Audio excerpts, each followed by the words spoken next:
আসন্ন উপজেলা নির্বাচনকে কেন্দ্র করে উপজেলা চেয়ারম্যান পদপ্রার্থী মইনুল হাসান নাহিদ তার মোটরসাইকেল মার্কা নিয়ে ব্যাপক গণসংযোগ করেছেন সিরাজদি খান বাজার ও এর আশেপাশে। গণসংযোগকালে তিনি ভোটারের কাছে তার মোটরসাইকেল মার্কায় ভোট চেয়ে সবার কাছে প্রতিশ্রুতি দেন এবং তার সাথে উপস্থিত ছিলেন অসংখ্য নেতাকর্মী ও ভোটার।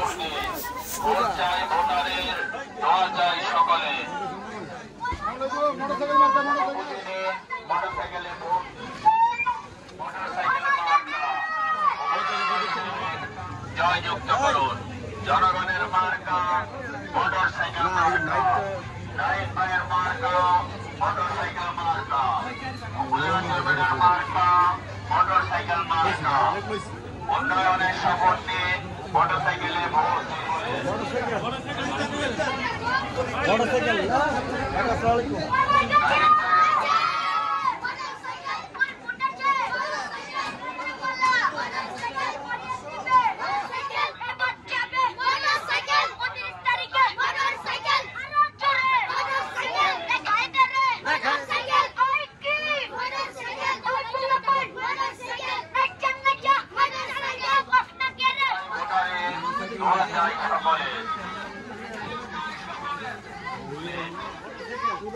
উনত্রিশ তারিখের মার্কা মোটরসাইকেল মার্কা।